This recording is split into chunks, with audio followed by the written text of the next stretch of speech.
Here with Hello, Jamie. everyone. Happy Yes, we're Thursday. back. We're back. Yeah, This rainy. It's for me. we're It's rainy. back in. Just like the Avengers, we're back. Yeah. So should My we carry on talking about what we were saying, Amy? well, I that was just okay. saying. So you- yeah, go ahead. No, I'll let you carry on. I'm just distracted by my That hair at the minute. Look. I was telling Jamie with that book that I just released about how I've said in freshman year. Okay, so freshman year, my mother sent me and my sister to a school in a complete different town, like town down the road.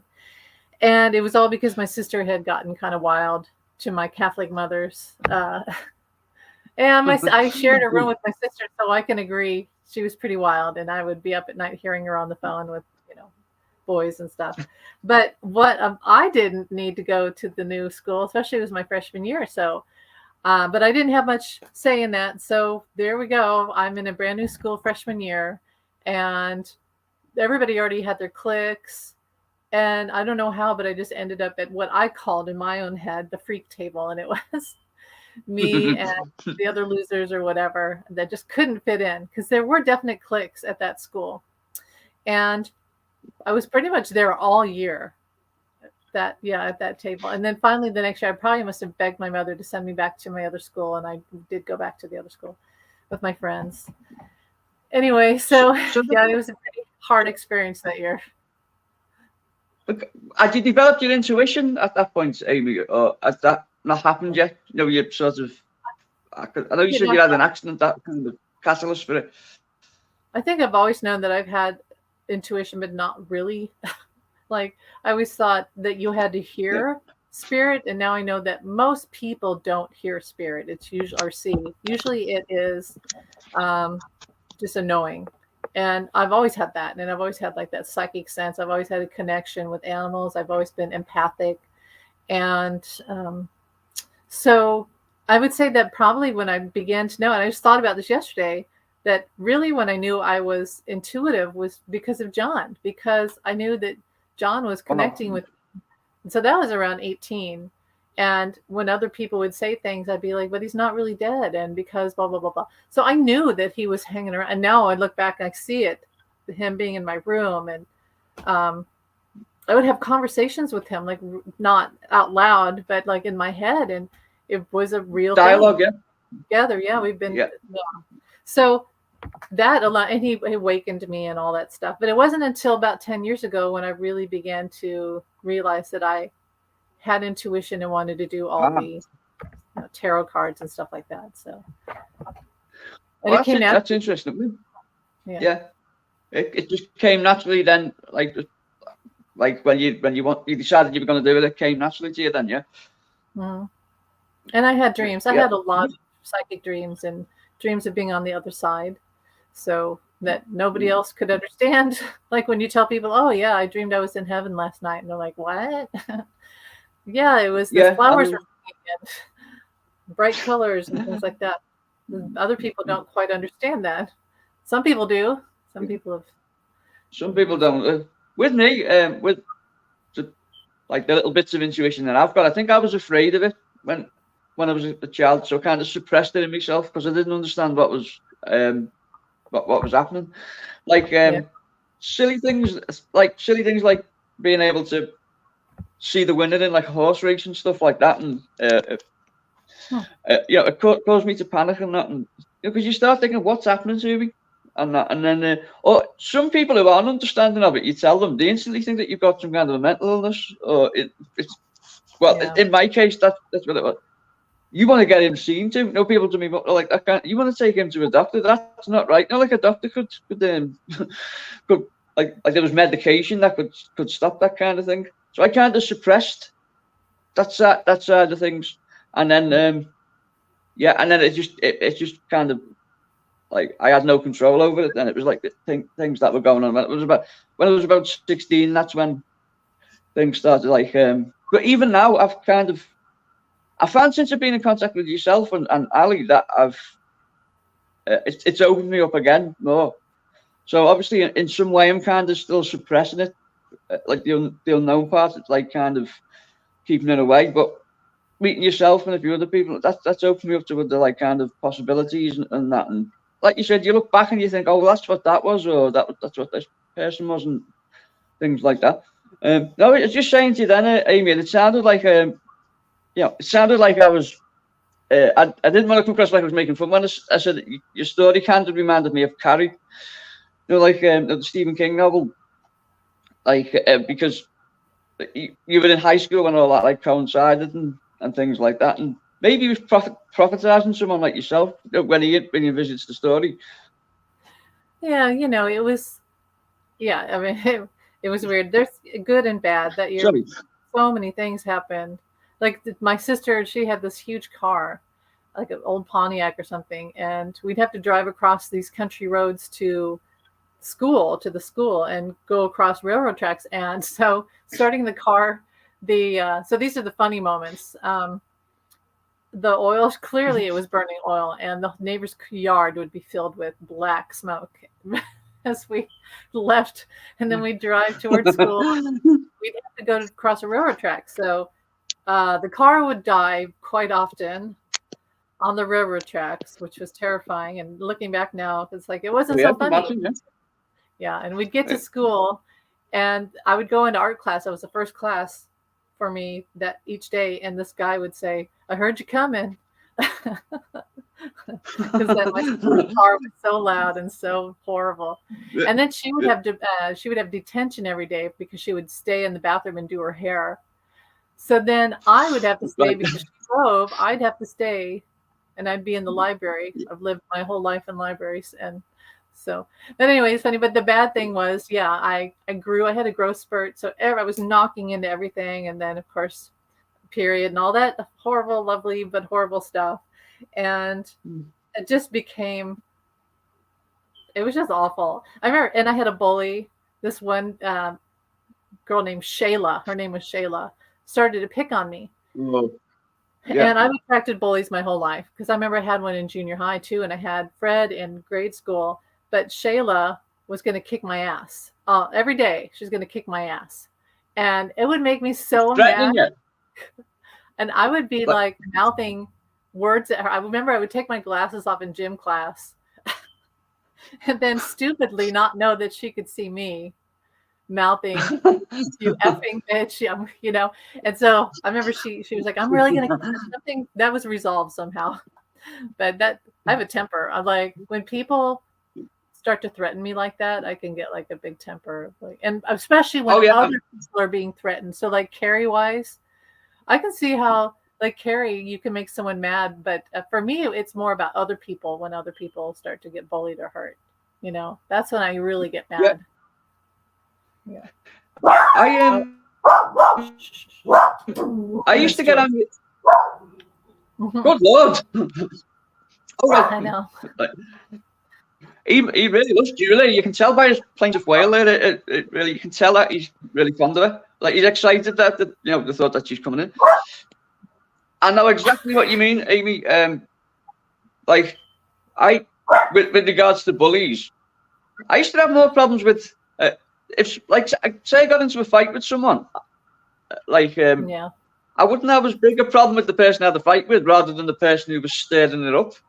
If you know what I mean, there's usually someone there who's well, that's brilliant. Yeah, I just noticed what you were doing there. There's some kind of like seance or something in the background. I pull it and then he latches on and then he shuts up because he's got his blinky. Oh yeah, Alfie used to love playing pull. We used to get another rope like kind of hoop things and stuff. Yeah, he's got his rope. I think to myself, any second now his teeth are gonna come out, and it never did. He could hold on for hours, like for dear life. And well, I mean, it was just going back. It was good that you were able to stand up for yourself, though, Amy. And you didn't you didn't let them walk all over you. It did. I just hi, Julia. Hi, Julia. Well, yeah, it was a rough year. I got through it. I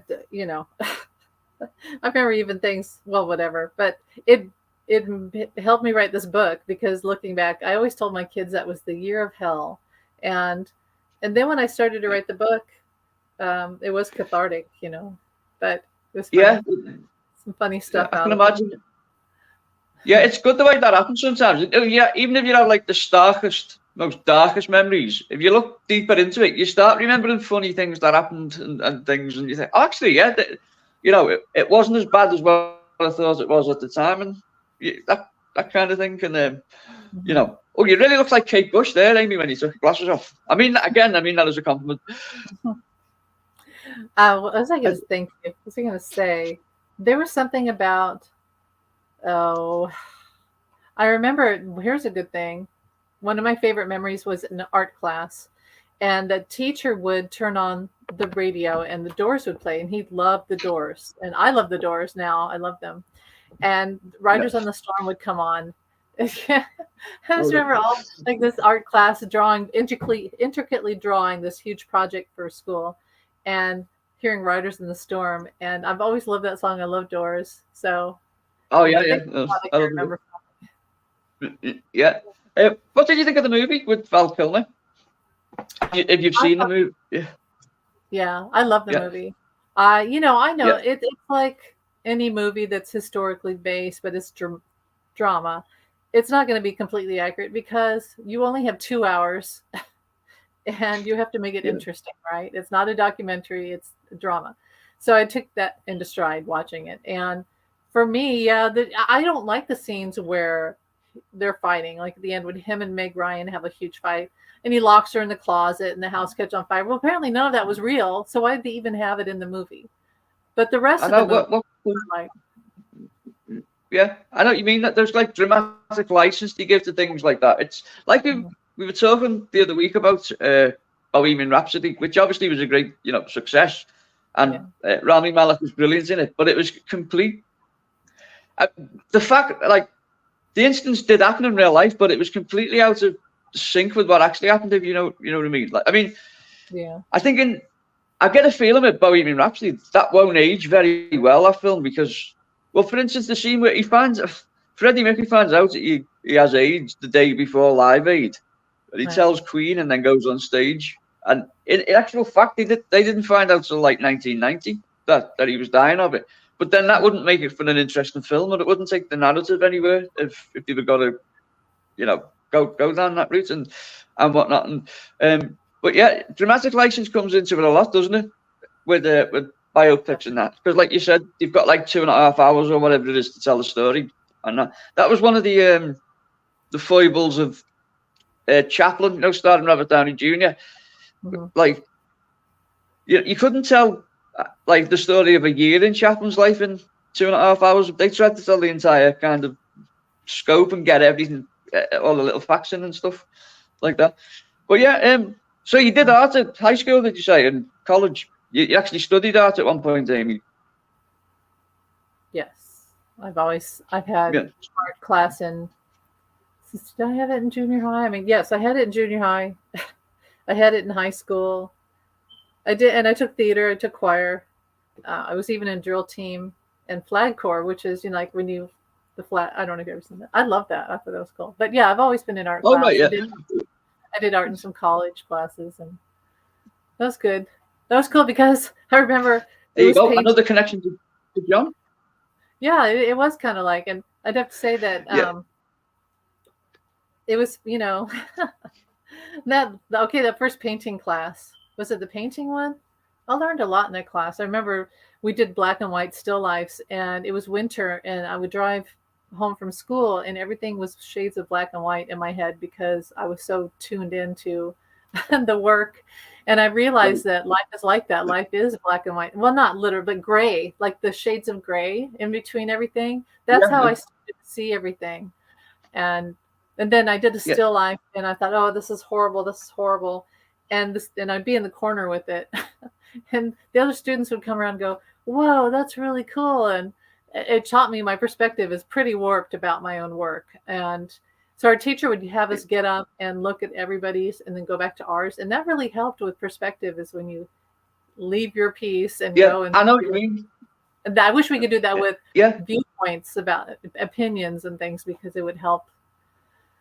But yeah. Oh, absolutely. It'd be good I know what you mean, to be able to take a step back and assess what's going on before going back to what Yeah, I agree. I was the same. I was like, I think you can become too insular when you're peaking or whatever it is.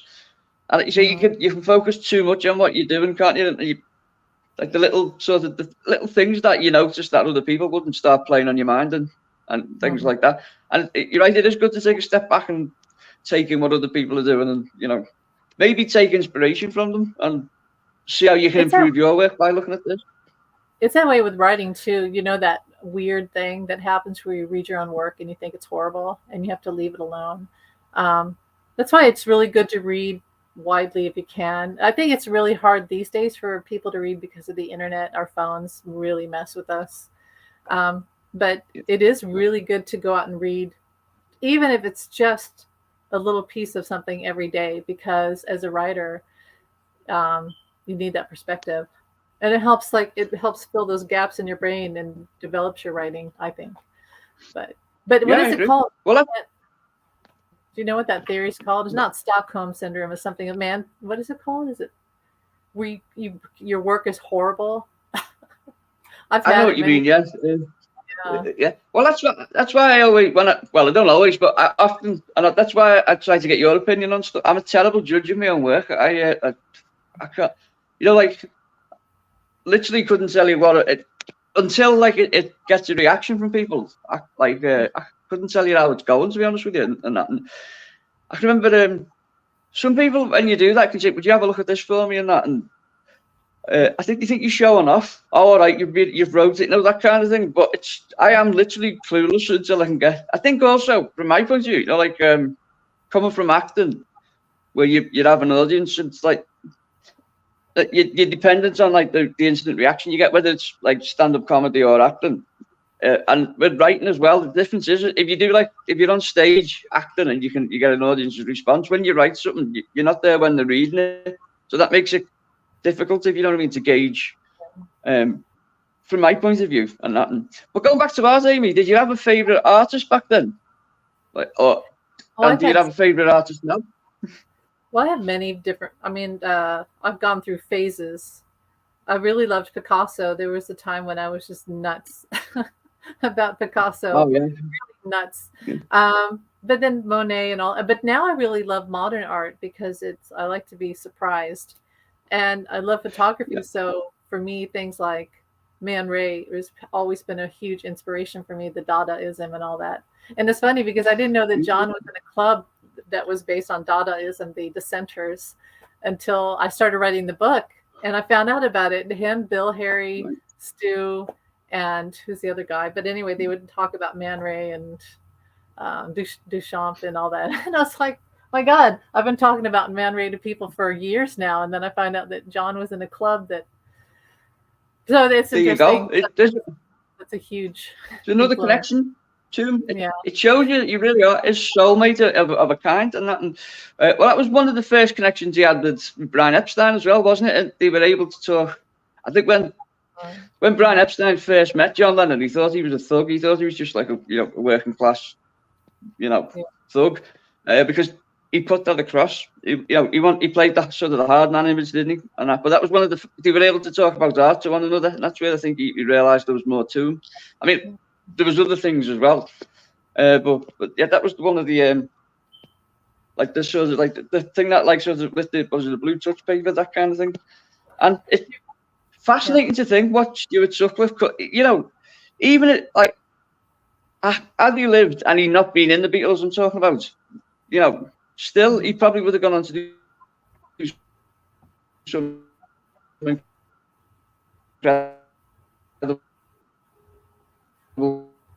Uh-oh. Uh-oh.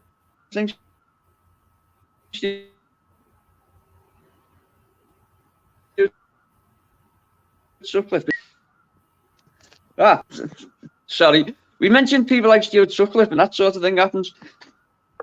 Yeah, it was where it got really slow, and it was a slowdown. I don't know if that ever shows up on the live or the replay, but yeah, it was like your audio slowed down a whole bunch, and it could be Stu. It's whenever when we mention someone like that, that's when it happens every time. And that, I was just saying it'd be you know, it's tantalizing to think what Stuart Sutcliffe could have, what he could have done. I mean, you know, would he have designed album covers for the Beatles? Would he have? Who knows? You know, Maybe. Yeah, Klaus you did. know, I love Klaus yeah, Bormann's art. I love it. When you see his yeah, drawings of John and everyone from Hamburg, like you can't get that book because you'd have to dish out $1,000 for that. It makes me mad because I want that book so bad, but it's like $1,000 or something. But anyway, his drawings of yeah, John and the Beatles are just—it's like a time travel. They're really beautiful, and even showing John walking through the rain, it stayed up all night. He's got his collar up, and you could just see it. Like, yeah, that's exactly what it would look like. And nobody yeah. really took pictures like that of them at that time. So The charisma really came through as well, and that just shows. You know what I'm saying. Even when you see things like, you know, Cynthia Lennon's draw, because they didn't have a camera, did they, when they got married? So she drew pictures of it, and his charisma comes through that as well. Just like you can tell just by his body language in the paintings that it's John Lennon. It's amazing, you know, like to think that just shows how much charisma he had, didn't it? You know, I mean, probably one of the most charismatic celebrities ever to live. I think that's what people latched onto, wasn't it? Like, you know, all right, they were these geniuses and he did beautiful songs and like great rock songs and all that, but it was a sense of humour that I think first got him over to a lot of people in England, you know, and it's down to earthness. yeah, and and Get Back, you don't see that as much, and I think it's just because he probably was on drugs too much and was very subdued. The John's humor and personality was pretty big. Just in that setting, you just don't see it as much until later, until they go back to Apple Studios, and then it comes out more. But when they were in the, it was really subdued, I think. So not quite. I like that bit when he's, when he's doing the Dr. Kildare thing. That scene where he says like Mr. Smith was taken to hospital with a bad distortion on his leg. You took it to all the doctors and they all said Peter Sellers was yeah. Brilliant, that scene. You can see that Paul was not happy though. Yeah, you can see. So he makes Paul laugh, doesn't he? But like I presume that's an old ploy. Like when Paul's in a bad mood, he makes him laugh to sort of get himself off the hook. Starts talking about the Boy Scouts. Do you know the scene I'm talking about, Amy? Yeah, all the whole thing. Pretty sentiment when you shoot. That's hilarious. That's as good a one-liner I've heard of any comedian. So when he says he's talking about masturbation, and he says, "I can tell you don't go blind, but you do go very short-sighted." It's talking about himself. Yeah, that's John. Any opinions on Magic Alex? And what's John's opinion on him now, Amy? It was just fun, really. I mean, he was kind of like the Elon Musk, a lighthearted Elon Musk, kind of a grifter. And you probably read this where George Martin and Geoff had to go in there before they came back and fix everything because Alex had made a really decrepit 8-track that did not work.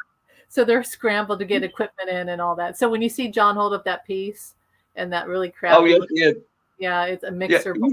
It was just he took the money. He used to make him little toys like to get in John's good book. He used to make like blocks that flashed that like.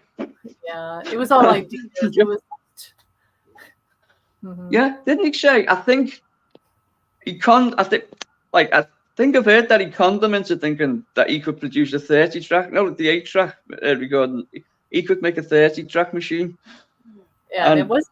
Yeah, it wasn't. Ringo was like, "Well, let's see the evidence of it. Don't say you can do it. Go and do it." And it's on its way. Of course, like I think Magic Alex envisaged doing it, but he didn't know how to do it. Yeah. It was like, so how does John feel about him now then, Amy? I think it was just all for fun, really. Yeah, he conned him out of money. Just harmless. Really, at the end of the day, it was just harmless. He was an idea person, so. There you go, yeah. Yeah. Met a few of them in my time as well. People, you're going to do this and that, and like he says in the song, we don't want to see the plan. I think that's one of his best lyrics. You know, you say you've got a real solution. We don't want to see the plan. Meaning, stop talking about it and do it. You know, it's fabulous. Oh, by the way, have you seen the trailer for the new Beetlejuice film? Just while we're on the subject, on like paranormal things. No, I haven't seen it. Yeah. It's called Beetlejuice. Really? And it's not with Michael Keaton, is it? Is RC back? Yeah, he's Michael Keaton's in it, and Winona Ryder's back. And but like we've said before, Amy, I think Tim Burton's completely sold out. I don't think he's maybe sold out's the wrong turn of phrase, but for me, he hasn't made a worthwhile film since Ed Wood. I think that was his his high watermark. I think he just seems to remake. Well, I mean, all his films are remakes anyway, but you think he should be? He's a very talented director, and he should be doing like better projects than what he is doing. I mean, he's remaking Attack of the 50-Foot Woman. I mean, people love him. You know, I'm not a fan, but people love him, so whatever. That's just I don't really like his films, but I think what destroyed him. Yeah, I think what destroyed him artistically was, we spoke about this before as well. Sorry, I know I'm a really bad nerd, Amy, but I know once I get on a roll. But he was due to direct Superman Lives, this project Superman Lives, which was going to be about the death and resurrection of Superman, and Nicolas Cage was going to play Superman in it, and it's become something of a laughing stock for people to talk about it and stuff, and the ideas he had. Well, it was kind of, I think it would have been in reach, like sort of stretching as an artist. I think when that didn't happen, when that caved in, he's never really recovered from it. Yeah, probably. I did say I was in there, Amy. My apologies. Well, and maybe it reminded me of, because my son and I have been talking about this in it was just a while back in Scotland where they had the Willy Wonka experience. You heard right. Yeah. And the $50. It really, you know, when you look more, see more footage, it wasn't as bad as they first made it sound. But it was like a print. It was all AI images of Willy Wonka, and they even added an extra character called the Unknown. And I was like, you know what? No, that does sound like something Willy Wonka would do. So it actually, to me, turned out to be a perfect Willy Wonka experience, because he would play a trick on people like that. You know, you shall have no chocolate. They gave him like one jelly bean and then this much lemonade. And they couldn't even, there was no chocolate. It was crazy, but wouldn't that be Willy Wonka? And that just like, I think people would actually go see it now, because it's kind of legendary at this point. Yeah, I'd agree with you. I think, he is a deceitful character in many ways, isn't he? I love that scene in with Gene Wilder, that first scene where he's limping, and then he does the forward roll. So like the audience is always doubting from then on, like, is he for real? You know, or is he like conning us here, or and that? But Willy Wonka and the Chocolate Factory was a flop, wasn't it, when it first released? It became like a cult hit, and now it's. I mean, it's always been beloved of fans of that kind of thing, hasn't it? And it's always had like a sort of cult audience and whatnot. But I much prefer it to the Johnny Depp one. Yeah, I do too. And I've heard the new one is actually really good. I don't think that's a Tim Burton production. It's just no, he's not. He's got nothing to do with it. Just the idea of having Hugh Grant as an Oompa Loompa. I mean, like the mind that comes up with that is just brilliant. It's abstract. And have you heard about Robert Zemeckis' Yellow Submarine project? Wow. So another Beatles movie? No. Well, he's the guy that did I Want to Hold Your Hand, that, remember, it didn't do very well. I love, and he did Forrest Gump. So no, I haven't heard about this. Well, he's going to do a 3D animated version of Yellow Submarine based on the original animation, and I don't know how well that's gonna go, but so the same movie, but 3D. Yeah, he's going to remake it, so everything sort of, and they're going to elaborate on it as well, but everything within the original film, he's going to reproduce it 3D, and he's going to have 4 actors playing the Beatles and that, and really, Then again, it might not happen with the advent of these full biopics they're doing. Yeah. I got a message from John about he's not happy about his movie. Right. Okay. Yeah, he's not happy about it. I kept getting the message. He kept sending me the song, "They're Gonna Crucify Me." You know that one, the Ballad of Johnny O. Yeah. And I got some messages. He's not happy about it. So whatever they're doing for his side of the movie, I think they're going to make him look really bad, like the whole abuser thing and horrible person, and it's not going to be good. That's basically what he's saying. It's not going to be good. So I don't know yeah, I'm not, and that makes me feel sad when I say that. I don't know. I know, because a film is forever, isn't it? It's like it exists forever, and if you make the wrong film about it, it's always going to be there, and maybe it will tarnish. Because I've heard people saying to me, "Oh, you like John Lennon? He used to be, he was a wife beater, and this and that," which I don't. You might know more about that than what I do, but Cynthia Lennon said he only hit her once, and I've never heard Yoko saying that he hit her. So I don't know where this is, where they're coming from with it. It's just hyperbole to sell newspapers, isn't it?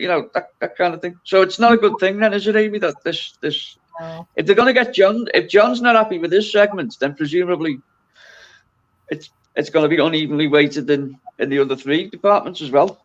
Maybe they're going to make Paul the superhero and John the sort of the anti-hero and George the mysterious one and Ringo the clown. Basically, I presume that's what they're going to do. Mm-hmm. Yeah. It's, I've spent years trying to help correct this image because I see a completely different person, and I have always had he wasn't perfect. But it was, I started to see it change where people began to realize, and you know what it is? It's where you have someone who is of the light and he worked hard for peace. And they don't like that. Look what happened to Gandhi. Look what happened to Martin Luther King. Look what happened to JFK. So it's the same thing. It's the same thing. They're doing it again. And that's why people like us are around. I've worked hard. I've spent years trying to help people understand. I mean, look at the video I showed where he was in the sky. I mean, that's the type of level of enlightenment and his spirit, like this huge spirit and lots of love and energy and, whatever.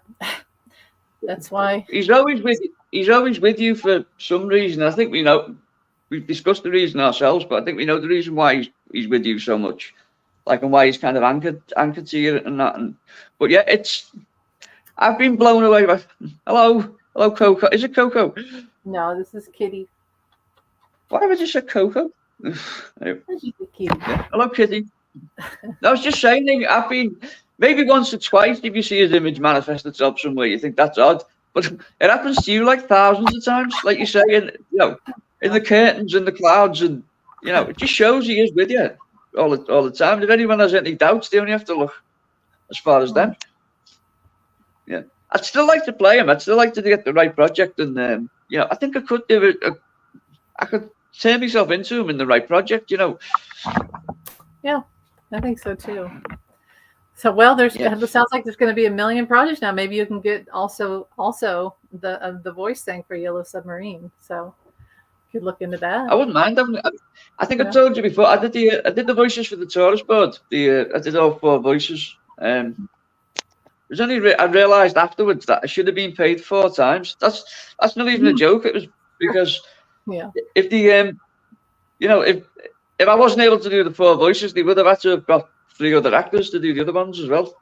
Ended up doing all 4 of them. It's a difficult kind of thing to do. They've each got a different kind of variation on the Liverpool accents. And do you think John was losing his accent at the end, or was it an affectation, or was it because he'd been in New York? It depends. Yeah, there's one of his audio diary. I wish I could get all of those. They're probably locked away. But there's one in particular on YouTube that I've heard a few times, and I've read Nowhere Man too, which is a really great book that has his diary. Basically it's his diaries. Yeah, it's a great book. and I know it's controversial, but when I read it, I was like, "Yep, that's the real John." It showed his bad stuff and his good stuff, just like everybody, Yeah. you know. Well, in the Which is what he audio, would have wanted. right? That's what he would have wanted. He doesn't want. Yeah. He didn't want all this glossed over. I'm a saint, and he is, like George said, he is an angel, but he isn't. He was human, and he would want people to know, like in the book, the last days, the Fred Seaman book. Some of those scenes where he talks about when they're at the beach in Jamaica, I think those are beautiful. It shows that, it's a human being. It's a guy. He loved reggae, and he dropped some shrooms and all that stuff. And but it showed him as a human being and in a process. And John was very much into his spiritual, trying to find out and cleanse himself. And he was always trying to get rid of his demons, right? Absolutely, yeah.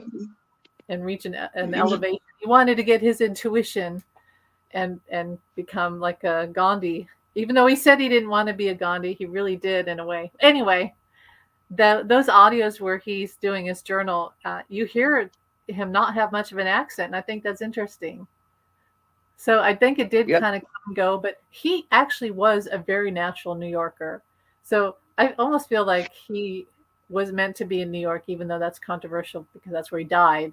But he was meant, in each place he went, that's where he was meant to be. And New York was very natural. Like when you look at him in that picture where he's wearing the "I love New York," that's so New York, I love that about him. I agree. It's a perfect fit for him, isn't it? It's like he'd found the exact place in the universe that he needed to be at that time. And even when you see him outside the Dakota Belt, I know it's kind of creepy in retrospect knowing what happened there. Where they're leaning on the lamppost. Yeah. And that he looks totally at ease with the surroundings and that is where he's like meant to be. Didn't Yoko say that he liked New York because it was like a bigger Liverpool? It reminded him of Liverpool. It definitely was. It looked like it. The buildings and everything. Did you hear that then? Yeah, I think that's true. Yeah, heard that. Did you just hear that? Oh no! What was it? God, that's giving me chills. What was it? When I've just said that, okay, I'm a bit scared, Amy. I'll be honest with you. When I just said that, he said he liked New York because it was like a big Liverpool, like that. He just said I might be there now. I don't know whether it was John, but a voice came over and said it. That's really spooky. Wow. He's behind me, isn't he? Probably. I don't normally get spooked. I don't know why that. I don't know why that's just took me by surprise there. I don't normally get kind of spooked by that. But well, there you go. It's good to know that if it was him or whoever it was that tuning into us, but yeah, I agree. He did suit. He kind of fitted into New York perfectly, didn't he? And that. And can I ask then? Or maybe I'm communicating with him now. I don't know. But what does he think of Albert Goldman? Oh, there it goes again. Did you hear it? Sorry, Amy, I'm going to stop doing that. Oh, he thinks he's trash. Yeah. He thinks Albert Goldman's trash, right? That was trash writing. That's it, trash writing. Yeah. I wonder if John read Goldman's Elvis book because it was published in '79, wasn't it? And he was a voracious reader. He read like everything that came on the market. So I wonder would that have been a sort of book that would appeal to him? He probably did, but and he probably thought, I hope they don't write that about me like that. People like Gold. There should be a warning in the front of the books that says, like we have to say, for entertainment purposes only. Yeah. Not good. That's a good point. Sorry, Amy, that really freaked me out. I just hope it was John and it wasn't some, it wasn't a burglar. Basically, it was actually, it was like a voice coming from somewhere like that. But yeah, now I can imagine, I can understand why he would have that stance against Albert Goldman. It's interesting, isn't it, that even Paul McCartney dismissed that book, even though he came out of it quite well. Goldman was like saying in the book, oh, it was Paul he was like, the sort of the genius of the two, and he could have Paul could have accepted that, but he didn't like the way John had been dragged through the mud, so to speak, and the fact that he wasn't here to defend himself and that. And, Yeah, I mean, have you ever read the book, The Golden Book? Oh, I try. I have the book. That's that cover, The Lives of John Lennon. That's that book that I saw, and I was like, I know this guy. I know, and I was 18. I was like, I know that face. I know whatever, and looked in his eyes. I was like, I know him. And yeah, ironically, The Lives of John Lennon.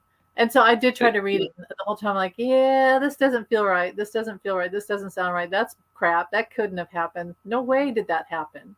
And then I read, which was one of my favorite books, the Ray Coleman, which is a beautiful. Oh, right, yeah.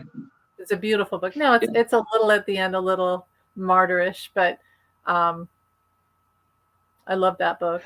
That's a good one. And the biggest rip-off I've got is the James Patterson book. Have you read that one?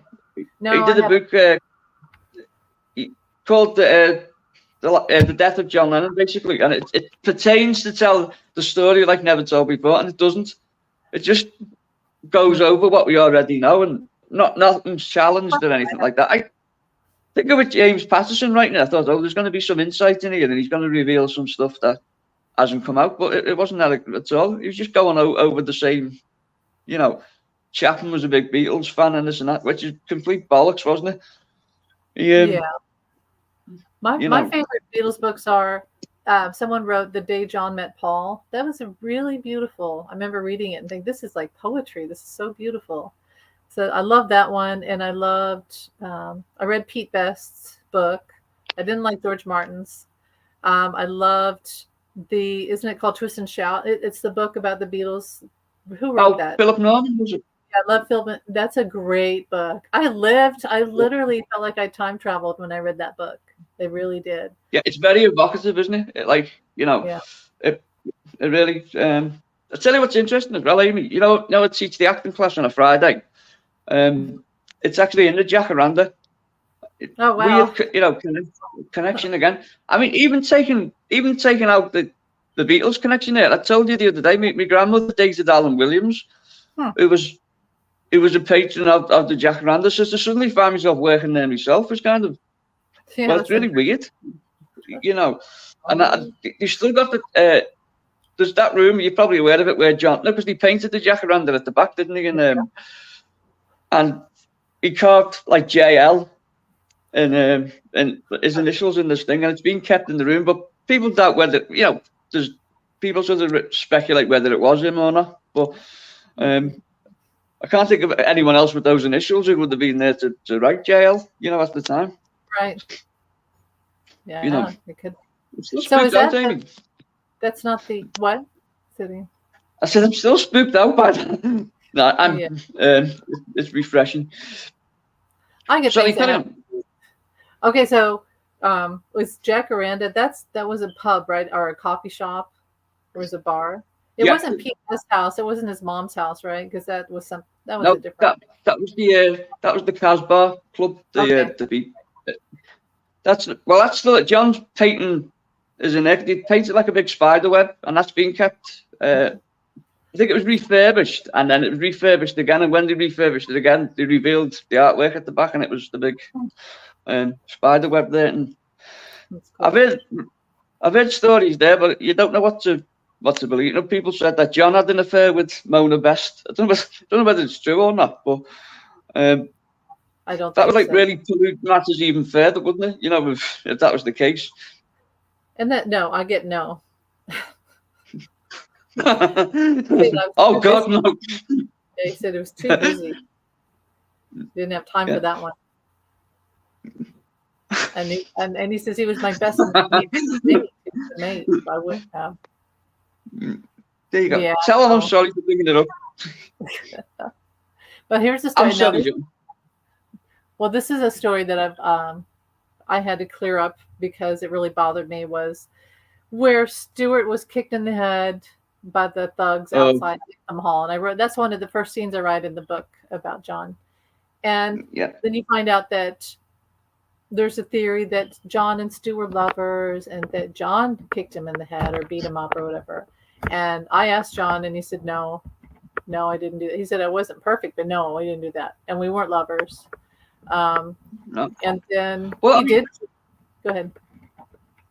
A lot of that came from the fact, as you probably know, Pete Best's niece was.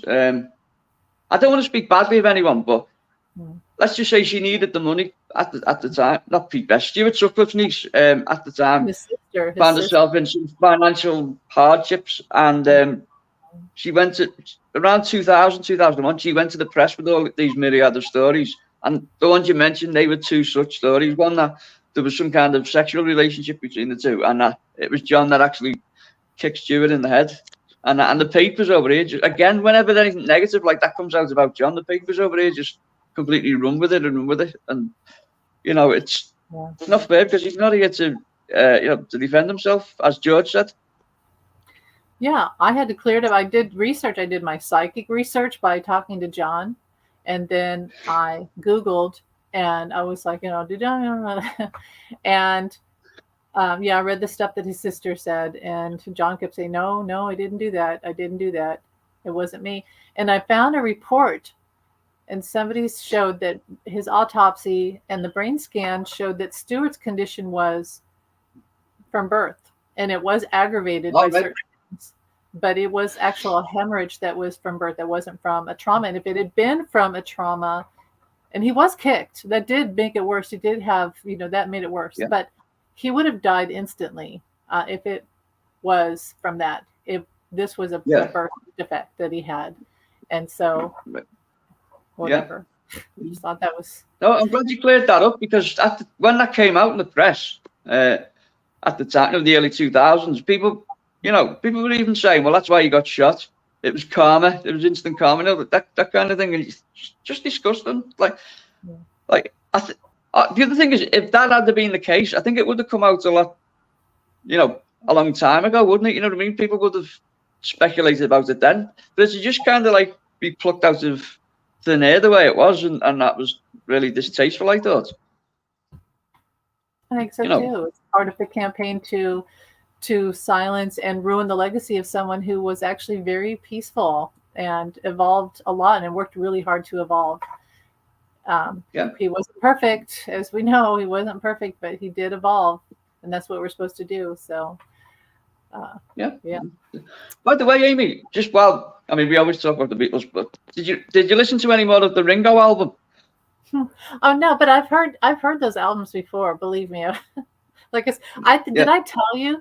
So no, but I've heard those albums before. But I wanted to tell you that. Thinking of that album made me remember the day my friend and I worked in a retail, like Sears. We worked at Sears, and Ringo came to town, and this is like, I don't know, late 90s or something, whatever it was. And we bought tickets, and but our boss said we couldn't leave early. So to see Ringo, we had to lie and say that both of us say that we were both sick. And then we just left our job. We left early, and oh my God, our boss was so mad. We came back, and he was really mad at us. We're like, oh well, we saw Ringo, so whatever. So I almost got fired. Ringo probably would have gone back into work with you if he'd known about that, wouldn't he? They were with me, come to see me. But what do you think of Ringo as an artist and a performer? Are you a fan, Amy? Or I mean, there's some things that he's written that are really beautiful. I've never met him in person or anything. No, I think Ringo's a beautiful person, and he's funny, and he promotes peace a lot, and he's he still keeps all that hippie energy that they had. He really carries it on. It's really beautiful. Is he a great musician and singer? He's a great drummer. He's an excellent drummer. Yeah. I mean, even some of the things, John would talk about Rain, that Ringo's drumming in Rain was excellent, and it was. Oh, yeah. But even some of the other things, like even on Revolver, some of that drumming was incredible. Well, that was Rain. Yeah, he just had a really incredible gift. That nobody else could have created that sound. Nobody. So, yeah. I've heard people like Phil Collins and John Bonham, they cited him as like the hero, didn't he? They said, he was, he was the reason we picked up the sticks and stuff and whatnot. But Great. I think because he was the sort of the funny one. Well, they were all funny, but like because he had more comedic effect to him, and the fact that he didn't write a lot, I think that made him something of a punchline, didn't it? And he was underestimated, but I still find it fascinating that he played lead guitar on Photograph and what was the other one? You're 16. Like Davy Jones, Like, you know, he played guitar too. People didn't know. Is that right? Yeah, yeah. You're a fan of the Monkees, aren't you, Amy? Oh yeah, Yeah. I love the Monkees. Yeah. When did you discover them? Would it have been childhood or? I was one of those second or third generations where they would put out their stuff and be like, wow, they're really funny. And they would show the reruns, you know, the old episodes on summertime TV and just laugh. And Peter, all of them would and I actually had a crush on Mike because Mike was sort of the straight poet, the serious one, probably more like John. But then when Peter died, Peter came around and I really connected with him. And I just love Peter Tork. I'm almost makes me cry when I think about him. He was the lovable, I know what you mean. It's cool, very smart. It's impossible not to like him, isn't it? He's got, like you say, he's got that lovable quality to him and that. And you know, have you ever communicated with Davy Jones, or has he ever come through in any way? Yeah. So Davy Jones. I had a beautiful conversation with him intuitively, you know, mediumship, and he told me about some of his childhood and how his sisters kind of raised him. He said that the contribution that the Monkees made was very important. And it was a time of war with Vietnam. It was very serious. Yeah. And they themselves didn't go to war. But they did a lot of work where they helped bring about the humor in that time and brought a lot of people together. I love to hear Monkees records. And Davey said that he was a star, and John Stamos is a lot like him. And right. Yeah. They have a very similar energy. And I don't really like John Stamos that much, but very similar. Mamas and the Papas, is that? No, John Stamos, you know who he is. Yeah, he was in Full House and all that stuff. Yeah, I know what you mean. Yeah, I was getting. Yeah, I can see what you mean. There is like kind of similarities there, isn't it, and stuff. And I like that John labelled them. You know, when people were calling them like the new Beatles or whatever they call, and he said no, they're more like the Marx Brothers, which in effect is like kind of progression, because the Beatles were kind of like the Marx Brothers in A Hard Day's Night, weren't they? That kind of. Thing. And the Monkees fit the bill perfectly under that description. But Pete Best was nearly in the Monkees, wasn't he? That's just, that man's life was just a series of unfortunate mishaps. Yeah, if you ever watch their auditions, like when Peter Tork comes in and just acts kind of like an idiot, and he was far from being an idiot. You could just tell that those four were meant to play those parts. And then they kind of play them with other people's scenes. They mix up the scenes. Have you ever seen that, their auditions? Yeah, I know what you mean, yeah. Yeah, it's so clear when they're together, like these people have to be together. And Mickey Dolenz is a genius. I mean, he's so funny. Oh, yeah. His lines. Yeah. I love his voice, by the way. I was just going to say that, yeah. I think he's got a brilliant rock voice, hasn't he? And that, and a bit of grit to it, and that, and kind of almost like an American John in a way. It's kind of, but John had different levels to his voice, didn't he, and stuff. But but do you know Pete Best was nearly in the Monkees? Do you know that story? Poor Pete. He had all that baggage. That's why he couldn't. It wouldn't have worked. He had too much baggage. It just wasn't going to work. But I could see they were looking for a British person to play the part of Davy, which was Davy. Davy played Davy. How could you beat Davy's cute little face in those, his personality? Yeah. There's no way. Was he the heartthrob? Would he be the heartthrob of the Monkees then, would you say? I mean, I'm asking you from like a female point of view. Would he be like the kind of the the sort of the fan favourite, so to speak? I mean, I look at him in the Brady Bunch. When Kieran, stop! You scare us. He scares me when he does it. I got a fright as well.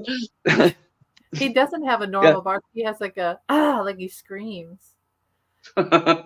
She's really angry at him. Well, anyway, I love irate. There's a song, Mike Nesmith, he sings, when I did it, Don't Call on Me. It's such a beautiful song. But the one that I really love is, it's like kind of like a folkish. Coming round and on my own. I should be heading off to old San Antone. What am I doing hanging around? I love that song. I just think in those little scenes where they would do the Marx Brothers type of Benny Hill thing. I mean, I just love it. I think it's great. It's great. Yeah. I like, of course, Randy Scouse Git. Well, yeah, that's yeah. Do you know what a Randy Scouse Git is? It's cool. The what? Do you know what a Randy Scouse Git is? I've been called one myself in the past, actually, but being a Scouser. Yeah. Yeah. So, what did you say, mate? I interrupted you there, but it's a Randy Scouse Git. That's what it is. Wow. I know. Your accent's better than mine, actually. You really got it. Like the doors of your mind are opening up to it, Amy. Well, I told you that one time when I heard John, I was coming out of a meditation and he was to my right, and it was like he was in the white Imagine room, but he was in my room by the window, and I came right out of the meditation, and he said, "Yet I am," like that. That's exactly how it sounded. And it still echoes in my head. Yet I am. And I thought, well, why didn't he say hello? And I'm here, Amy. And then it's taken me years now. Like, what does that mean? What is it? Well, it means he's there. He's here. Yeah. It doesn't mean Yet I am. Yeah. Yeah, yet I am. Yeah. Yet I am. It's hard to. That's amazing. How that was. Yeah. If you think I'm mad for going out with her, then fuck you. You know. Sorry, he could have a really deep voice. He could have a really deep voice, and other times he would get really. Yeah. That was it. Yeah, it was like it was kind of erratic, wasn't it? You know, like, or rather, he was free with his emotions when it came to speaking. You know, I love that argument he has with the journalist in is it the Apple headquarters?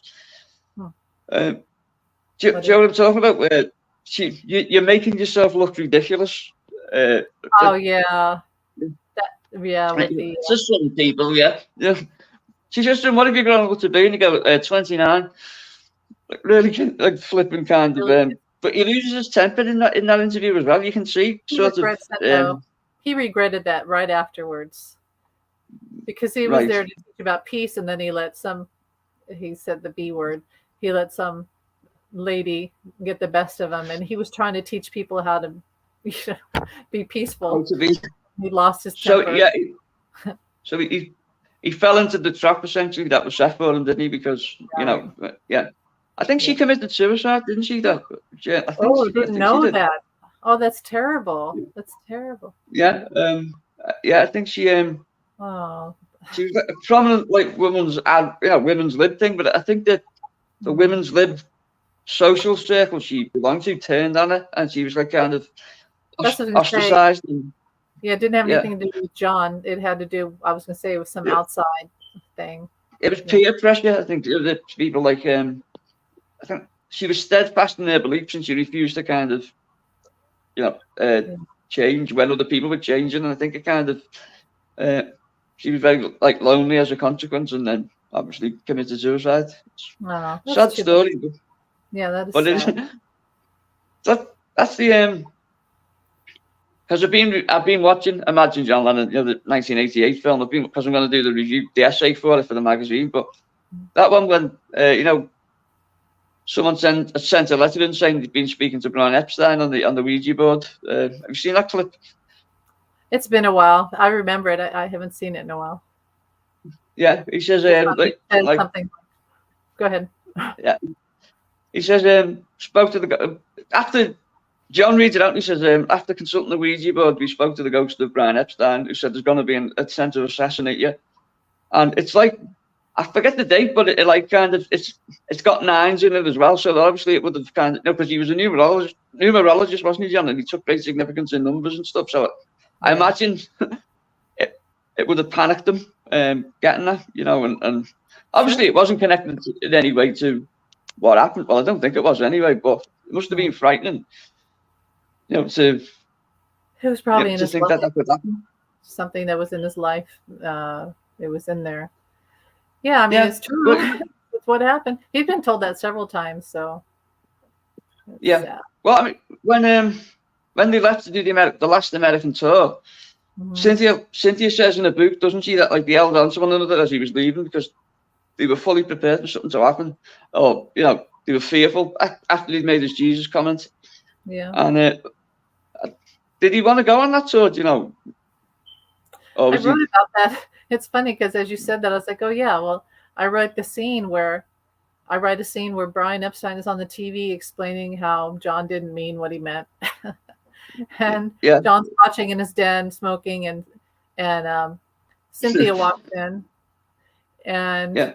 John has to explain everything that's going on, and he's like, and then these bastards have sent death threats, and then Cynthia says, well, you can't go. You can't go. You have a wife and a son. You can't go. And he said, well, we have to go. The America has paid for, they've paid for us. We've making millions of dollars. If I don't go, if we don't go, then everybody, because the Beatles weren't just the Beatles. It was everybody. It was the whole crew and Capitol It was Records. massive business, wasn't it? Yeah. Yeah. So he's like, we have to go. Yeah. So that's interesting that you said that because I do feel like the whole I intuited that entire book. So yeah. Well, I loved that book, the one you sent me. It was brilliant. That's why I brought that scene up because I thought you could elaborate a bit more on it and that. And yeah, no, it's fantastic. And I'd much rather see that filmed than the route that they're going with these films. Something that looks at it in a more interesting fashion. You know what I mean? No. Well, you know what made me write my book? It's kind of silly, and I do think that I should still try to make it happen because after what John told me, they're going to crucify him.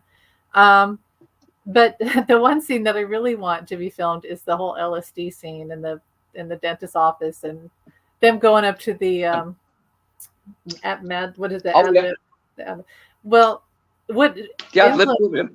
Have you ever seen it's a short film? It was on Amazon Prime that is called Paul is Dead, and it's 4 guys that play the Beatles. Have you seen it? And I haven't seen it, but I know. Okay. Yeah, I know the one you mean. Yeah. Look it up. I will do. Yeah. What I loved, Amy, about your writing there was it made it very, the LSD things element that you added to it. It made it very Lewis Carroll, which is brilliant because John loved Lewis Carroll, didn't he? He was like, it was like intrinsic in his work, and I thought you really captured that well. Like LSD is like kind of, as a subject matter, can take you into like kind of fantasy realms, can't it? And within the film I'm talking about, like it can take you biopic in that direction and stuff. So yeah, I'd love to see that as well for the LSD scene. Apparently, wasn't it? Didn't he think the car was getting smaller and smaller? Apparently, didn't he? Because he didn't know what LSD was. I love it. As I wrote that, and I was in this room, I was at my desk writing that. That's really why I wrote that book. I wrote the book to talk about how he changed from 65, which he had it in 65. That's when it was slipped to him right before Help. Can you believe? And then to Strawberry Fields. And I remember sitting there like, okay, here I go. I'm going to try to like psychically intuit this entire LSD experience. And that was just like taking a roller coaster. It's like I just had to leave myself behind and just let it flow out of me. And some of those scenes, like the fact that Cynthia was completely miserable and he had to worry about her. And yet his mind was being blown open wide, which he loved. It was scary, but he loved it. And then things like the elevator's on fire, and he would see himself, and himself was like, well, piss on it. So he's about to pull the elevator door opens, it's like, oh, you better put it back in. I'm a Beatle. I better put. Of course, it wasn't on fire, and then those guys show up, the 2 guys, and it's like, don't talk. Whatever you do, don't talk to me. I'm like, okay, but can we just sit with you? Yeah, you can sit with me. Don't talk to me. And then, don't talk to me. Yeah, don't talk to me. And then Patty Boyd the whole time is just kind of stupid and like, isn't this funny? And oh, that was Patty to a T there. You really channeled Patty. I know she's still alive, but that was. Do you know what would be interesting? If you started off, it was in black and white, and like Hard Day's Night, when they took LSD, the colour slowly bleed in, one colour at a time. That'd be like an interesting way to do it, I think. I also loved, and I just realized this, that because what I realized writing the book was that Strawberry Fields was about Julia and his mother and the whole connection with the orphanage and everything, and his childhood. And ironically, it's gone. The original building's gone. But that when he would, as I would write, he would have these trips and he would see his mother in a lot of them. And of course, she was dead. Yeah. So he would trip more and more, like you said, Alice in Wonderland, to escape and be in that realm where he was with his mother. And I don't know if he did. That's just my intuitive thing. But that would explain why until he got to that point where you could see those pictures of him in Brian Epstein's apartment with the Sgt. Pepper release. And he's definitely thin. He's dying. He's literally like the Avatar movie where he's spending more time in this other realm and his body is literally dying. It's decaying. Yeah. And that's that time when he sees his mom and he's like, he says to her, I'm dying. Well, that influenced me. When I wrote I haven't done much work on it lately, but when I was doing my Number 9 Dreams script, it was kind of the reverse of what you were doing. But Julia would still be like a pivotal character in it. We'd only see glimpses of her, and the idea would be that because John had only seen glimpses of it, and I like the idea in what I wrote, the idea that every time he sort of gets close to her, she disappears again. That kind of thing. That is like the White Rabbit. It's like the White Rabbit theory of. Yeah, well, that's what I was thinking, But I also used your St. I don't know, your St. Anthony thing that you told me. I put that in there. I remember you said that, your mum said that if you lost something, if you prayed to St. Anthony, it'd come back. So I wrote a scene where he lost his glasses and he uses the St. Anthony thing and suddenly they appeared in his hand or something like that. Just it works. Things like that. Sorry, what was that, Amy? It works. It actually works. Yeah. Well, I did it that day when looking for the remote control. Well, on your live show. The papers and I looked under the couch about 4 times, and then when I said that, I looked under and it was there. I was thinking. I know, isn't that weird? It's so weird how what freaks me out is how when you think of when something's gone and you don't see it for, let's say you put a quarter down on a table somewhere, and you don't go to that table again for a year. It's in the corner. And then you've forgotten all about that quarter.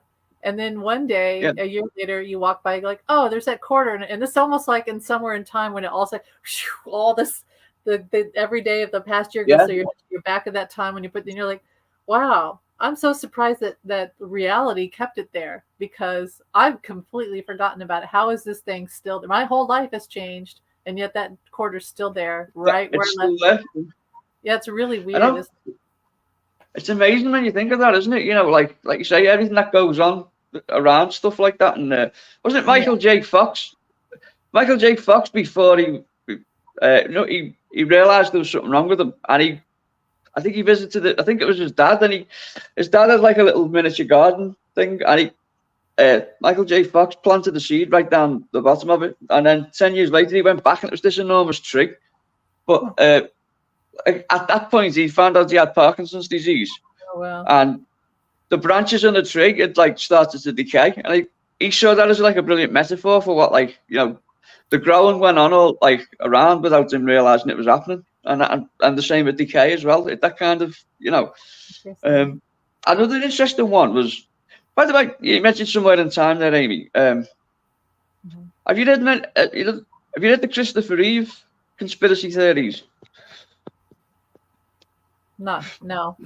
I'll probably remember. Well, tell me if I remember. There's a theory that he was being shepherded by the Democratic Party because they wanted him eventually to get into politics and run for presidency. This is not my theory. This is just what I've read, and they do that to a lot of people. Yeah, well, and he was supposed to be killed in the horse riding accident, but he survived it. That's one of the theories. It was don't know whether, obviously, I'm not going to work out now whether it's true or not, but it's an interesting one. Apparently, his enemies were kind of fearful that if Superman was going to run for no one was dare vote against Superman. So, suppose if Trump can get in, Christopher Reeve would be a million times. Sorry to bring him up again, Amy. Though. Christopher Reeve he wouldn't have been a good president, but he's a good guy. So he would have, it's interesting. But I know I haven't heard that. No. But I imagine they do that to a lot of Strange one. characters that are like Matthew McConaughey and George Clooney. There's been a lot of sort of actors where they've played with the idea of being president and then they don't do it because they realize it would be too much and this wouldn't work out. Yeah. Clooney said, didn't he, that it'd be delving into his private life that he wouldn't be prepared, you know, like by the media. It'd be just mass hysteria going into his private life and he wouldn't be prepared for that. And Yeah. of course, 45 was Teflon, wasn't it? It just bounced off him. He didn't care what was said about him. In fact, he, glorified his faux pas, didn't he? And that. And, sorry to go on about him again, Amy. It's all right. What do Yeah. you think about FK Jr.? Are you a fan of him at all? Or No. his voice is very gravelly. I know that's not a good reason not to vote for someone, but it's a kind of a really gravelly toned voice.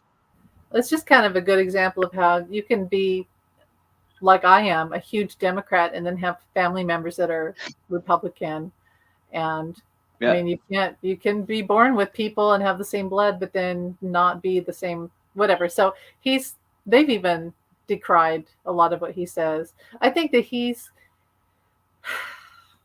I wanted the grandson, Robert Kennedy. Have you seen him? I haven't, but on the cabinet. yeah. I believe he's on the cabinet for Biden. I wanted him to run for president, but I think there's that curse, and I think he's afraid of that curse that you run and you become president, you die. And so, especially your name's Kennedy and you get into politics, it doesn't normally bode very well, does it? For people like that. And were you a fan of Reagan at the time? Or are you saying you're a Democrat? But like you said, you can be a Democrat and still admire. I was really little. I was little, and Reagan looked like, oh, he seems like he had that face. Even John. So you see how they played with, and of course with John it was, oh, my childhood idol of movies, and my mother loved him and that type of thing. So yeah, I'll vote for him, and he'll protect my money. Because John was about not losing all. He'd already lost all his money a few times, through the divorce of the Beatles and all that. So we thought, well, Reagan's going to help me keep my money. But he would have changed. He would have changed. It was just a temporary infatuation. But as a child, I remember, I don't think that I voted for, they had a school vote, like an elementary school. And they were like, yeah, vote. You kids can vote too. I don't think I voted for Reagan. I don't think I did. I voted for some other like a weird third guy or something, the independent. So anyway. Who was it up against? Was it Dukakis? Was it Dukakis that Reagan was up against? Second term. I think that was the second term. I don't know either. Yeah. But as growing up, I thought Reagan was just that nice father figure. I didn't think much about it. I was just a kid, But now looking back, I'm like, damn, that was horrible. But both Bush were horrible. Those were horrible presidents. Trump is on a different level. They're saints compared to the Yeah. I didn't like the Bush. Careful what you wish.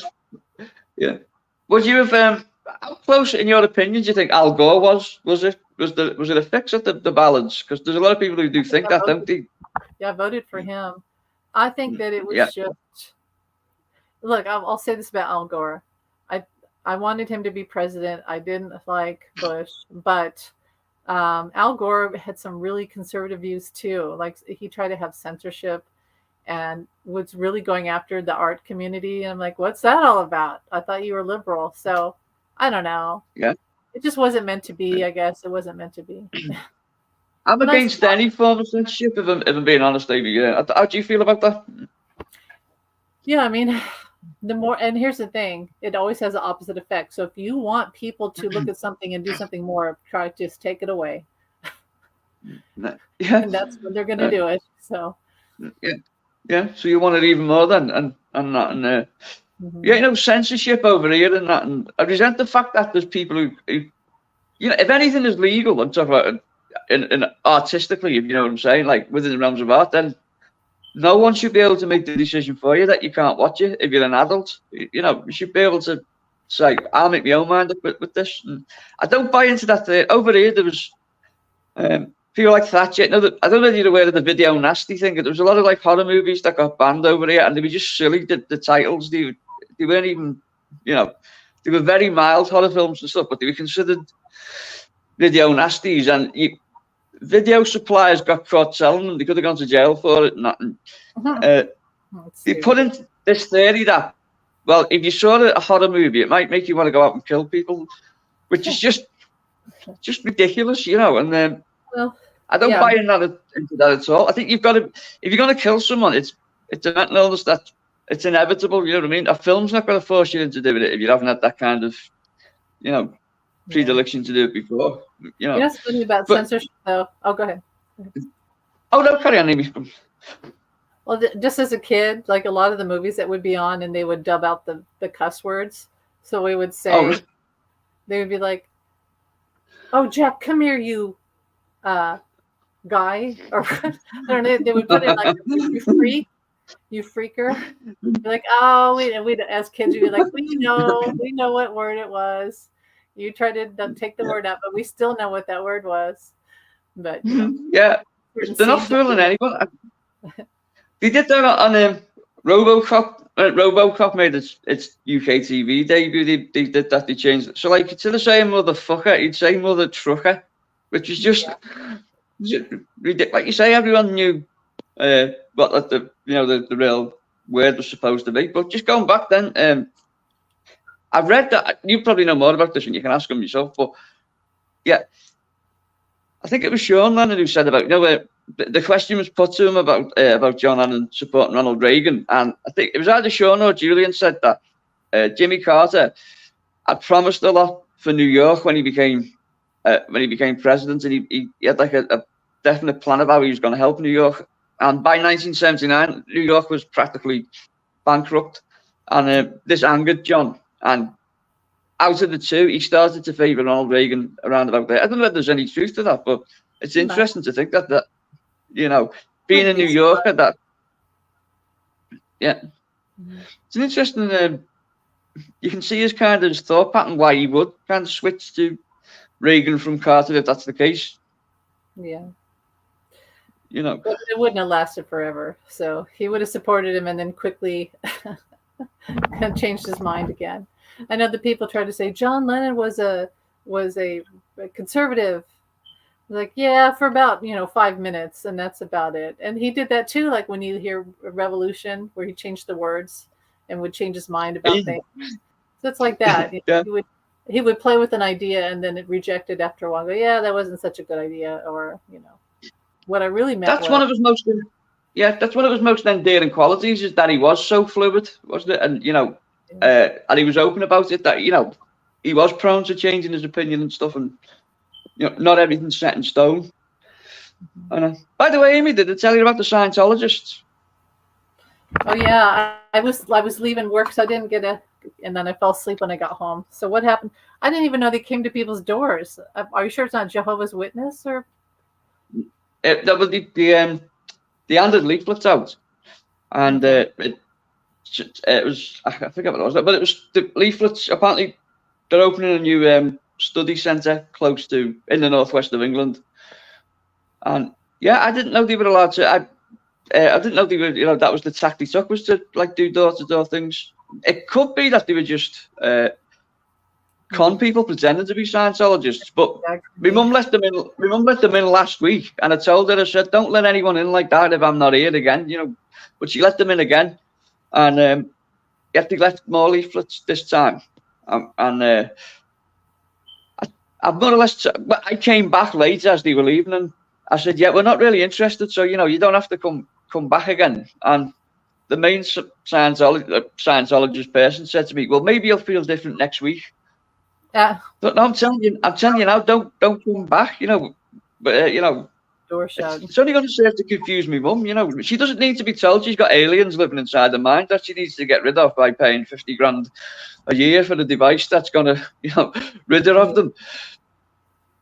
Yeah, I wouldn't let them in anymore. I had Jehovah's Witnesses at my door all the time, and I would let them in the house because I'm a nice person, but I don't do that anymore. I think that the last straw was when I said, no, it's all right, but thank you. And you don't need to come around anymore, but thank you. And then they still came around and would knock and go, Amy. And then they would shove things under my door. I'm like, yeah, I'm never going to answer this door ever again for you. So Yeah. they did leave me alone. I run. That I is see them and I run. yeah, good. Yeah, good. Well, you don't need all that. You're clued up as it is, aren't you, Amy? You know what I mean? You're intuitive, and you know, you don't need to go clear. I'm like a brick Um, wall when it comes to things like that. No one's ever gonna make me. If I'll change my mind if I want to, but no one's ever gonna change my mind for me about stuff like that. So it's like, don't Best even way try. to do, yeah. Yeah. I can ask one question about Scientology then, just what your intuition tells you. Okay. What do you think about? Does David, for entertainment purposes only, but does David Miscavige believe in Scientology, or does he know it's a con? It's kind of like the Jim Jones thing where it's a con, but he believes it. Right. And he's in it. I mean, he's in that world, but there's a lot to be lost. So it's like he believes it, but he also knows that he could lose a lot. So you lie to survive. He's lying to survive, and there's a lot of money tied up in it. And I think you asked me, and I remember you asked me about the lady. She's dead, and I remember someone talked about this a while back. And Who's Shelley Miscavige? Yeah, well, is it the lady they talked about, the wife? That's who I'm talking about? She's dead. She's dead. Gone. Yeah. Oh wow, well, you know this Leah Raymond who left the Church of Scientology. She's just brought an injunction against the church, and it was on the news over here that it could topple the entire deck of cards, so to speak, because one's going to lead to another, and her court's injunction was based on the fact it was a missing persons report because she wanted to know where a friend had gone. No one's seen her since 2005, and if she turns out to be dead, and there could be murder charges in there, you know, we would see a court case bigger than the OJ trial, I think, if that was the case. Especially if Tom Cruise had to give evidence. He's probably, I don't like Tom Cruise. There's probably a reason why I don't like to look at that guy. I literally have to turn off my phone or whatever it is that his picture appears on, whatever website, I click off instantly. So I don't get good vibes about Tom Cruise. I don't watch his movies. I respect that other people like him, but I can't look at the guy. Yeah. And I felt the same. I feel really smarmy. Yeah. Yeah. So he's really smarmy and self-assured and self-grandizing. Yeah. Yeah, and he isn't very versatile as an actor. You know, people say he's all right. He's a great movie star, but I wouldn't say he was a great actor. You know. Mm-hmm. You know, the camera obviously loves him, but you know, he's no Olivier, for instance. All right. Well, that's fascinating that you think that that you've arrived at that she's dead. You know, mm-hmm. it is a cult, Scientology, isn't it? For entertainment purposes only. It's you know, it is a. She probably was going to talk. She was going to say she was going to talk, going to come out and talk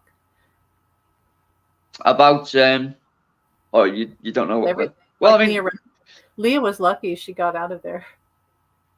Yeah, she yeah, it's the one. I feel sorry for the people who've left and the families are still there because they're still brainwashed and they're still under the control of what they do there. It's terrifying, you know, that people can be corrupted to that level. I agree. Not fun. Yeah. Of course, you know, you've got your experiences with cults, haven't you, Amy? So I don't want to bring up any but I can understand like your revulsion towards that sort of thing, given, you know, the experiences that you went through. Yeah. Sorry, I didn't mean to bring the tone down there. Well, and I do have to go here after a while. But even the Catholic Church, so after my dad, they got divorced, then my mother was very Catholic and of course Irish and all that. And I loved all the stories about Jesus and the prophets and the disciples and I loved all the Bible stories. I thought they were beautiful. And then, hi, Carol, your way. Yeah, we're not going to be on. Unfortunately, we're not going to be on too much longer because I have to. And then Allie's doing a thing later. And then I have to go to work. They never schedule me for Thursday. Never. But guess what they did? These women took off all this time. I guess apparently they just take off whenever they want to. So they put me on Right. last night, tonight, Friday night, Saturday, Sunday. And if you look at everyone else's schedule, no one else is 5 nights in a row except for me. And I'm like, this is a problem when you do a job well and they start to like you. Yeah. Then guess who they have come in when people take time off? So You're a victim of your own success there, Amy. It sounds like, I wish I you got become so tips. valuable to them. Yeah, but I'm You don't kind get of tips, no? no, I don't get tips. I just get hourly. Oh, But see, like the waiters, right. they're starting to treat me like a waiter though, because I'm out there on the floor so much that the people, the patrons are like, can you get me some tea? Can you get me some more bread? And I can do that, but then it might affect the waiter and the waiter gets a tip. So I'm like, well, I better get your waiter. Right. Yeah. Yeah. Anyway. Yeah. Bit of a I just don't mishmash of a want to be there all the situation. Yeah, I don't want to be there all the time. And being empathic, and it's like 600 capacity sometimes at night. Right. So. A lot of people to be around when I'm very claustrophobic, empathic. So I come home and I'm like, oh, just like Yeah. gotta wash it Uncoil. off. Yeah, it can be kind of rough on me. So I'm not looking forward to. Well, anyway, the whole thing is, Allie asked me for the first time in a long time if I could be on her show today. I'm like, yes. And then I find out I work on Thursday. I'm like, you jerks, how dare you schedule me? And it's not like I can get off because you have to get someone to cover for you. They won't just let you off. Right. Of course, nobody's going to come in because we're all taking the time off. So now I have to go in and. So You shouldn't have said I'd have gone in for you. But yeah, I think I'm just going to end I'd up have gone in for you. late. I'm going to be a little bit late, and then whatever, I'll deal with it. So, because I'm still going to do Allie's show. I may have to leave Allie's show early, unfortunately, but. I'm glad you're doing it anyway with Ali and all that. I love Ali's content and that. And I do do too. think I the two of love you work brilliantly. Yeah, do I too. think you're brilliant Ali, together too. and that. And, yeah. And Hey, Taro, thank you. I'm glad that you're here. Yeah, I'm sorry that we won't be here much longer because we've been on for about 2 hours now, hasn't it been? Or yeah, it's been about 2 hours. I appreciate you doing this, then, Amy. I didn't realize your schedule was so full. So I appreciate you taking the time to do it. It was good. I Hey, enjoyed talking to you like this. It was fun. Well, I was going to say, as we're talking, I was like, we must be the only weekly blog or vlog or whatever. We'd be like it's not a podcast yet, but it kind of is like a blog, right? That's dedicated to John, because we really do talk about John a lot, mostly, and with respect and then intuitive insights and your insight being in Liverpool and all that. I would say that if anybody really loves John, a lot of people do, they should watch our show, because some of the things that we uncover about him, and we keep up with the news, like you talked about the Yellow Submarine and all that. People who love John should watch our show. I mean, we have to be the only weekly show that talks about him. Don't you think? I don't know anyone I think else. so, yeah. Yeah. And we've got the added bonus that we're both passionate about it as well. And it's not like, it's not a requirement that we have to match. That's a chore to us. It's, we do enjoy talking about them. And even when we try not to talk about them, all roads lead back to that kind of area, which is, fascinating. I agree. Yeah. Well, I appreciate it anyway, Amy, and that. And sorry, it's I know it's hectic for you, and but yeah, I always have fun doing it. Me too. Thanks for coming on again, and I'll be talking to you later. Yeah, sorry, Tara. We'll whatever. Come see Allie's show later, and see Amy over on Ali's show. Yeah, sorry, Tara. We'll do another show here when the world needs us. We'll be back, like the Avengers. Yeah. Okay, well, I'll bid you adieu then, Amy. All right. Bye. No, well, I'll speak to you later on. Okay. TTF. All right, you too. Bye, Jamie. Bye, Taro. And stream.